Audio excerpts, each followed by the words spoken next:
dari Kabupaten Kutai Timur. Menurut saya, freedom online adalah bebas berpendapat dan berkomunikasi di media sosial yang disertai tanggung jawab tanpa adanya ancaman kekerasan berbasis gender online. Hal ini rentan terjadi terhadap anak perempuan. Oke, Assalamualaikum warahmatullahi wabarakatuh.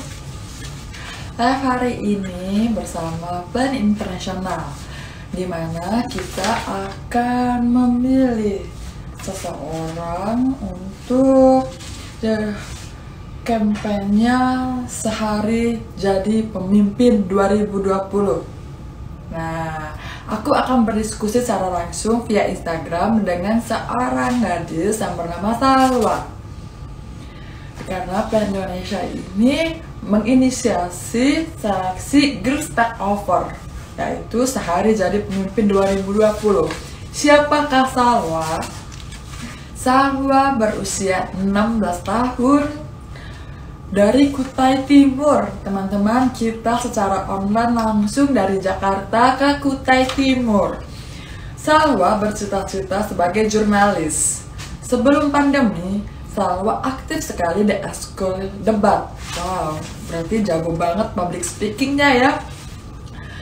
Dari mengikuti eskul debat, Salwa belajar tentang public speaking dan bagaimana caranya menyampaikan pendapat dalam forum diskusi. Tinggal di kota kecil, Salwa tidak menutup semangat untuk terus belajar. Salah satu isu yang Salwa pelajari dari akses internet dan teknologi adalah tentang kesetaraan perempuan. Berawal dari salah satu temannya menjadi korban kekerasan gender berbasis online, Salwa mencari tahu tentang hal tersebut dan bagaimana hal tersebut sangat merugikan perempuan. Wow, 16 tahun tapi berpikirnya sudah visi banget. Udah visioner ke depan. Suatu saat aku percaya Salwa akan menjadi pemimpin yang hebat. Bagaimana teman-teman? Langsung aja yuk kita panggil teman kita Salwa, gadis yang berusia 16 tahun. 16 tahun berarti beda berapa tahun ya sama aku ya? Aku 33 kurang 16 berapa itu? Wah, 13 tahun. Jadi aku juga berseumuran kali ya Mas Salwa ya.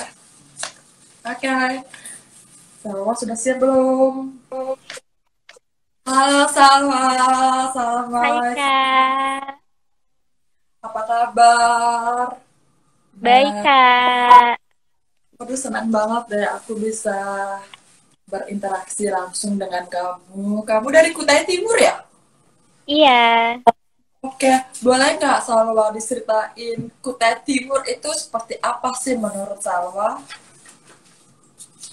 Kutai Timur, khususnya saya ya di daerah Sangatta. Ini daerah tambang sih. Oke, panas dong.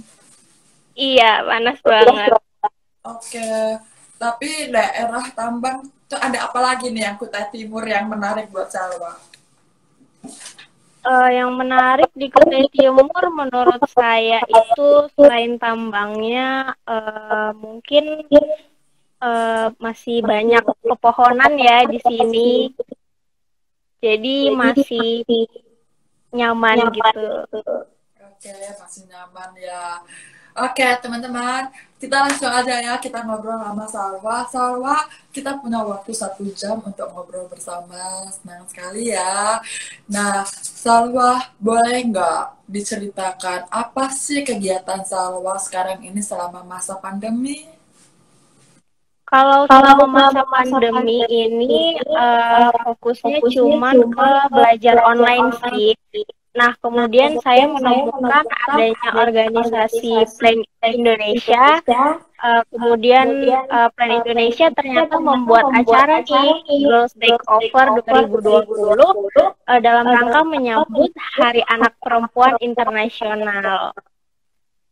Nah, akhirnya saya ikut seleksi dan alhamdulillah bisa lolos dan memiliki kesempatan untuk bersama Kak Angki hari ini. Senang banget ya dengan ikutan seleksi ini kita bisa jadi ngobrol. Teknologi benar-benar sangat mendekatkan kita ya. Itu Salwa, aku tahu Salwa itu bercita-cita jadi jurnalis. Bener nggak? Ya kan? Kenapa sih Salwa tertarik sama dunia jurnalis? Kalau saat ini tertarik karena menurut saya seru ya bisa mencari informasi, mencari berita, kemudian dikumpulkan, kemudian diberi lagi ke masyarakat-masyarakat. Jadi mencari informasi dan menyebarkan informasi. Dari sering Salwa itu sering banget penasaran dengan segala sesuatu berita yang paling terupdate dan terkini ya. Makanya itu yang membuat Salwa ikut ekskul debat ya. Ekskul debat bisa untuk mengolah public speaking. Wah, kayaknya Salwa bakal jadi jubir nih ya. Jadi juru bicara, sama tahu jadi juru bicara presiden ya kan? Amin, ya kan? Amin. Oke, Salwa, boleh nggak kamu ceritain ke teman-teman audiens hari ini gimana sih sarannya Salwa dari awal bisa ikutan Girls Take Over sehari jadi pemimpin 2020 Yayasan Plan Internasional Indonesia. Nah, supaya teman-teman lainnya juga termotivasi untuk ikutan jejak Salwa yang melakukan kegiatan-kegiatan positif ini. Ini melalui beberapa rangkaian, jadi waktu itu ada pendaftaran, kemudian ada beberapa kelas. Setelah mengikuti beberapa kelas itu, kami membuat video yang diupload ke media sosial dengan tema Free to be Online. Nah, kemudian diseleksi oleh kakak-kakak juri. Nah, Kak Angki, hari ini tema kita adalah kebebasan berekspresi yang aman bagi setiap orang. Nah, terkait kesetaraan bagi anak perempuan nih, menurut Kak Angki sendiri, kesetaraan bagi anak perempuan itu gimana sih? Oke, sungguh ya teman-teman ya, untuk gadis yang berusia 16 tahun berpikirnya itu benar-benar luas banget. Kayaknya 16 tahun kemarin aku mikirin apa ya, tapi belum apa ya, spesifik Salwa ini. Itu. Salwa, kamu main sosial media? Iya, Main Instagram gitu ya? iya Instagram. Oke. Konten seperti apa sih yang biasanya Salwa akses di media sosial? Kalau konten sebelum saya menemukan Plan Internasional, Plan Indonesia, saya sering banget cari influencer-influencer yang jago makeup nih. Menurut saya itu menarik banget sih. Tapi ada nggak konten yang Salwa nggak suka?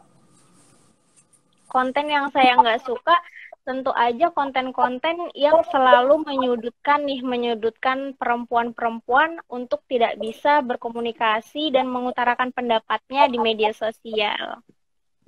Oh, gitu. Jadi benar sih, kita sebagai perempuan ini memang mesti punya karakter gitu ya.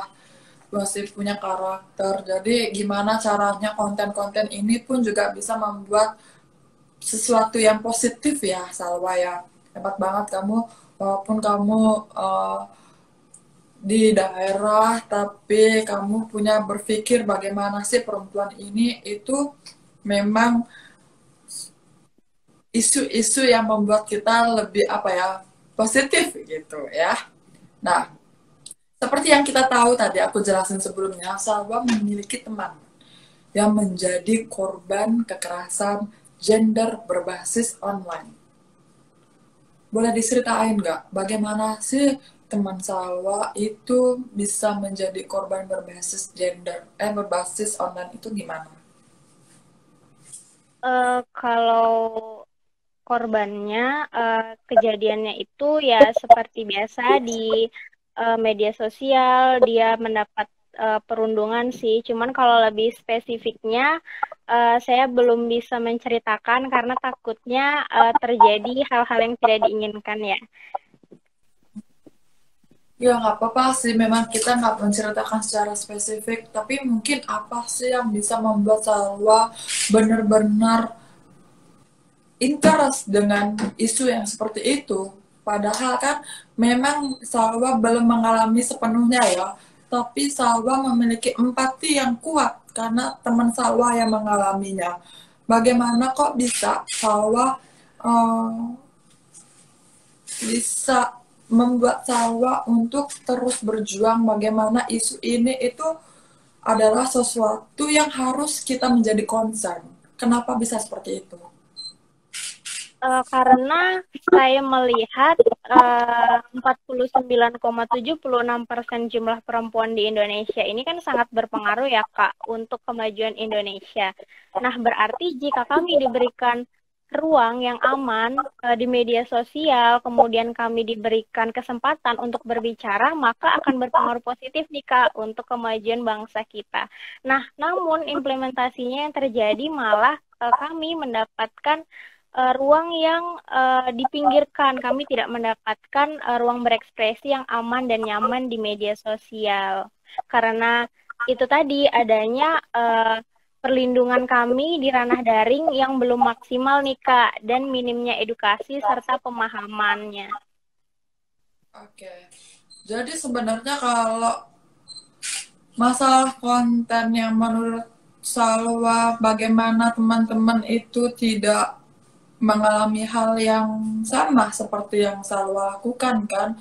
Jadi menurut Salwa itu kita memang harus banyak edukasi ya. Benar banget.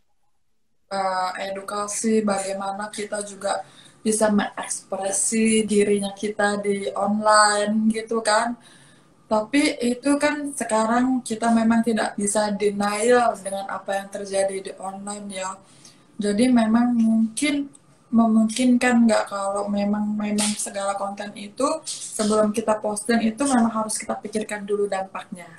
Benar banget. Nah, kita harus pikirkan dulu dampaknya. Apakah dampak ini itu akan positif atau akan negatif itu ya. Mungkin itu juga terjadi sama kita.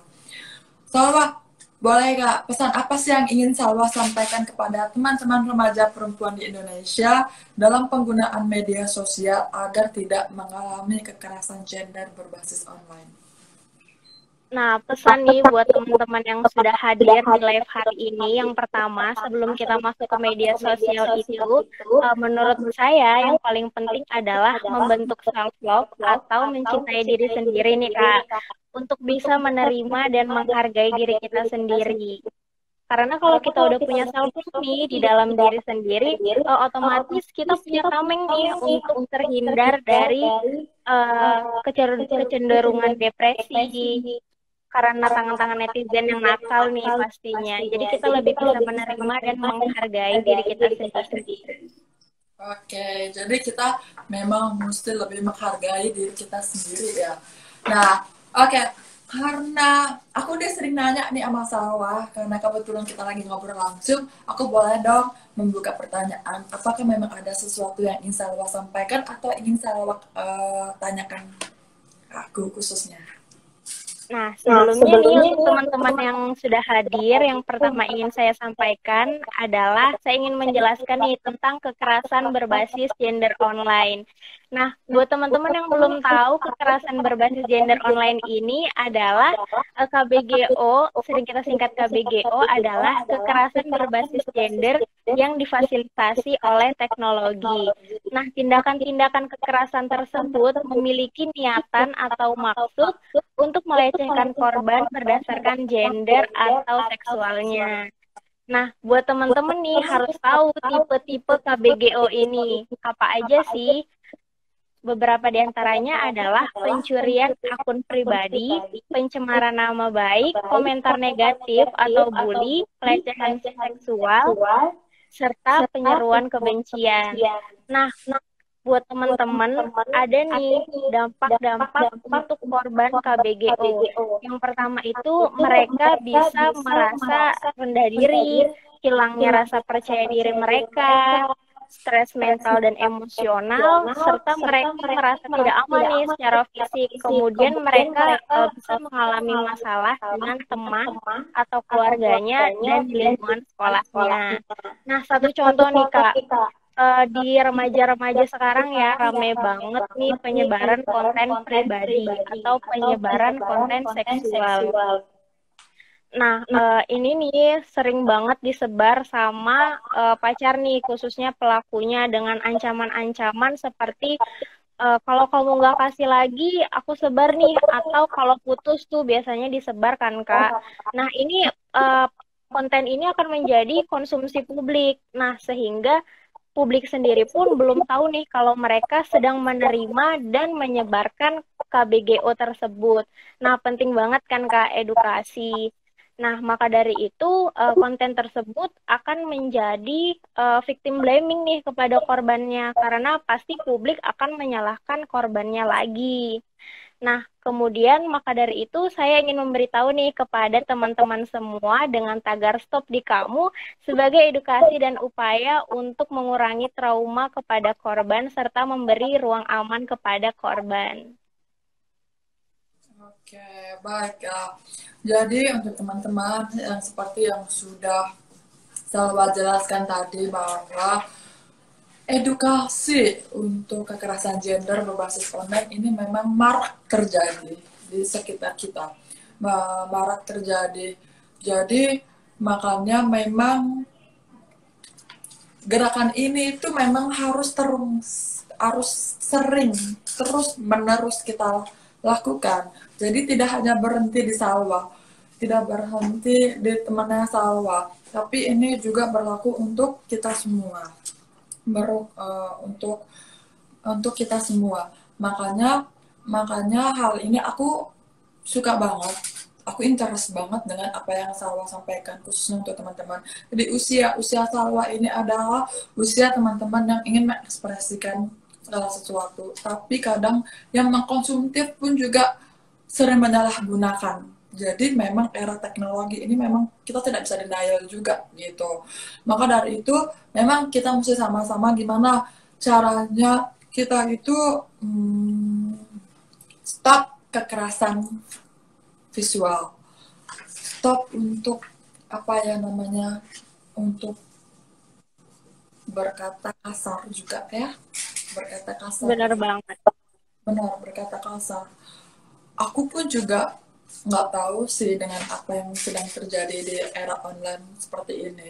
Banyak banget komentar-komentar yang komentar-komentar yang apa namanya, orang lain katakan di komentar postingan siapa tuh, terus komentarnya tuh negatif gitu kan. Ya sebenarnya apa yang mau kita ceritakan itu kan juga bisa dipikirkan dulu kan. Nah jadi aku ngomong-ngomong, ada gerakan Stop di Kamu, itu gerakan dari Salwa, inisiasi Salwa ya? Enggak, waktu itu lagi rame gitu penyebaran konten pribadi, kemudian waktu itu lagi marah, kemudian saya ingin membagikan juga nih kepada teman-teman yang sudah hadir di live hari ini, siapa tahu masih ada yang belum tahu, kemudian bisa mengetahuinya. Oke, baik ya. Apa yang Salwa harapkan dari gerakan ini? Kalau dari tagar Stop di Kamu, saya harap masyarakat jadi lebih tahu ya dan lebih aware bahwa kalau masalah-masalah seperti ini pasti dampaknya terdampak kepada korban dan pelakunya pun bahkan kadang cuma diselesaikan secara kekeluargaan dan di mana trauma-trauma korban ini tidak dilindungi oleh negara sendiri dan bahkan lingkungan-lingkungan yang memberikan stigma buruk nih kepada korban. Oke, baiklah. Jadi Salwa itu benar-benar sangat berjuang bagaimana bisa melindungi korban ya. Bagaimana melindungi korban, bagaimana kita menjadi konten. By the way, Salwa punya rencana ke depan nggak? Dengan apa ya? Kira-kira aku pengen tahu apa yang Salwa punya inisiatif ke depan yang ingin dilakukan Salwa. Apakah gerakan ini mau dilanjutkan atau Salwa punya gerakan-gerakan lainnya atau bagaimana?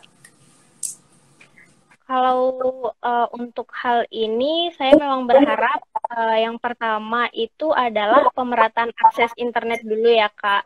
untuk teman-teman anak perempuan, termasuk anak perempuan disabilitas lainnya. Karena termasuk nih Kak, kebebasan berekspresi yang inklusif dan adil adalah ketika semuanya bisa mendapatkan akses internet yang merata. Namun Kak, banyak banget nih tantangannya karena khususnya di luar Pulau Jawa nih. Padahal aktivitas-aktivitas sehari kami dan media komunikasi ini bergantung pada media daring, khususnya di masa pandemi. Jadi saya menyarankan banget nih Kak untuk pemerataan akses internet yang inklusif bagi seluruh kaum muda, khususnya anak perempuan termasuk anak perempuan disabilitas lainnya. Kira-kira seperti itu. Nah, kemudian Kak, kira-kira programnya bentuknya seperti apa nih Kak untuk bisa merealisasikan saran saya? Oke, baik Sally. Jadi memang internet ini sangat penting banget ya untuk generasi muda sekarang. Apalagi khususnya di Pulau Jawa, memang belum semua orang bisa mengakses internet ya. Belum semua orang mengakses internet, belum juga semua orang melek terhadap literasi digital juga. Nah, ini harapan-harapan Salwa ini diterima dengan baik, sangat diterima dengan baik karena di era teknologi ini memang inilah momentum di mana kita memang mesti terbiasa dengan era teknologi karena Presiden pun kemarin juga memberikan arahan bagaimana kita juga infrastruktur digital itu dapat diakses oleh semua kalangan dan tidak hanya infrastruktur tapi juga bagaimana SDM sumber daya manusia digital yang melek terhadap teknologi ini tuh menjadi poin penting banget yang dimulai dari generasi Salwa tentunya ya kan. Makanya dengan hadirnya Salwa ini aku sih berharap Salwa itu bisa memiliki jiwa kepemimpinan yang memiliki visi besar. Karena kenapa? Kita butuh orang yang berani untuk menerobos batasan-batasan, apalagi perempuan. Kita perempuan, ya kan? Kita memiliki batasan-batasan yang banyak sekali, apalagi di era teknologi ini. Tapi kita pun membutuhkan pemimpin perempuan juga, tahu? Karena kenapa? Dengan pemimpin perempuan, kita memiliki empati yang kuat, ya kan? Empati yang kuat. Bagaimana seorang pemimpin ini kita berusaha menjadi pendengar yang baik, kita berusaha untuk memiliki visi sehingga kita bekerja dan bertindak dengan realisasi yang ada. Nah, tugas pemimpin ini adalah menciptakan pemimpin baru. Ya kan? Aku di usia 33 tahun ini, aku memimpin banyak hal. Tugasku ini adalah bagaimana membentuk pemimpin baru berikutnya. Apakah dari timku, apakah dari orang lain, begitu juga dari kamu sebagai yang terseleksi berhasil untuk bisa berdiskusi banyak dengan aku secara online ini. Aku berharap Salwa pun juga memiliki jiwa kepemimpinan itu. Memimpin diri sendiri sebelum memimpin orang lain. Ya kan, jadi aku sih berharap gerakan-gerakan ini itu nggak berhenti di Salwa karena Salwa punya PR yang besar, punya tugas yang banyak. Bagaimana gadis yang berusia 16 tahun memimpin dirinya sendiri dengan pendidikan yang baik. Karena kan kita tahu kondisi-kondisi kita ini memang bukan sesuatu seperti dongeng, benar kan? Kita Iya, sebagai benar banget. seorang dongeng. Jadi kita harus mampu untuk memimpin kita diri sendiri untuk menghadapi tantangan-tantangan yang akan Salwa hadapi ke depannya. Ya kan? Makanya aku sih berharap Salwa tuh nggak hanya berhenti di sini aja. Dan satu hal yang pasti, pemimpin itu tidak bekerja sendirian. Pemimpin membutuhkan sinergi dan kolaborasi. Salwa harus baik sama teman-teman Salwa. Salwa harus baik dengan mentor-mentor Salwa. bahwa harus baik dengan semua orang. Karena kenapa? Kita nggak pernah tahu rezeki kita datang dari mana aja. Ya kan? Kita membutuhkan kekuatan. Kita membutuhkan kekuatan diri, kita membutuhkan kekuatan banyak hal. Makanya aku sih berharapnya tetap terus berjuang untuk Salwa dan teman-temannya. Iya. Gitu. Nah, untuk kedepannya saya juga pastinya terbuka banget nih Kak untuk memiliki wadah tetap untuk kami anak perempuan bisa menyalurkan aspirasi kami secara berkelanjutan agar bisa nih tersampaikan ke Pak Presiden melalui staf khusus nih baik menyampaikan secara langsung ataupun tidak langsung sebagai komitmen kedepannya terkait isu ini. Oke, baik. Kita sih terbuka dengan apa yang ingin menjadi aspirasi teman-teman. Kita sangat terbuka dengan luas. Kita berusaha untuk selalu mendengar dan kita berusaha untuk selalu menerima itu. Jadi apapun aspirasi yang ingin Salwa sampaikan, teman-teman Salwa sampaikan dengan senang hati banget. Itu. Tapi yang pasti, yang tadi aku bilang, sinergi dan kolaborasi itu sangat dibutuhkan. Pemimpin juga manusia. Kita memang selalu menerima aspirasi banyak. Tapi aspirasi ini tetap kita kerjasama kita untuk menggapai tujuannya kita, untuk Indonesia maju, ya kan? Jadi ya itu kita sangat mengapresiasi untuk teman-teman yang selalu menginisiasi, baik itu hal sederhana lalu menjadi hal yang sangat luar biasa, dan kami dari pemerintah mendukung, mensupport dari kebijakan-kebijakan yang diperlukan, karena bagaimanapun kebijakan ini membutuhkan eksekusi langsung dari masyarakat. Gitu. Nah, berarti ada nggak nih Kak wadahnya yang pasti untuk kita bisa menyampaikan aspirasi, misalnya dalam 1 kali sebulan atau 2 kali sebulan? Oke, kalau wadah itu sebenarnya ada, karena di masa pandemi ini kan mengoptimalkan era digital kan sebenarnya. Wadah-wadah itu bisa ada di mana aja.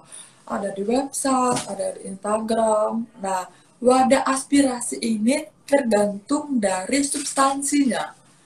Karena kenapa? Nggak semua dong presiden yang mengcover semuanya presiden. Karena masalah substansi ini ada di beberapa kementerian lembaga terkait. Sebagai contohnya nih, sebagai contoh, era teknologi digital ini adalah memang Kominfo. Masalah teknologi adalah substansi dari Kementerian Kominfo. Nah, kemudian nih Kak, kira-kira karena generasi muda ini kan juga bisa ya Kak menjadi agen-agen utama dan mitra utama pemerintah. Nah, kalau saya sendiri merekomendasikan kepada pemerintah untuk menciptakan ruang aman nih Kak di ranah daring bagi anak perempuan dan anak perempuan disabilitas lainnya.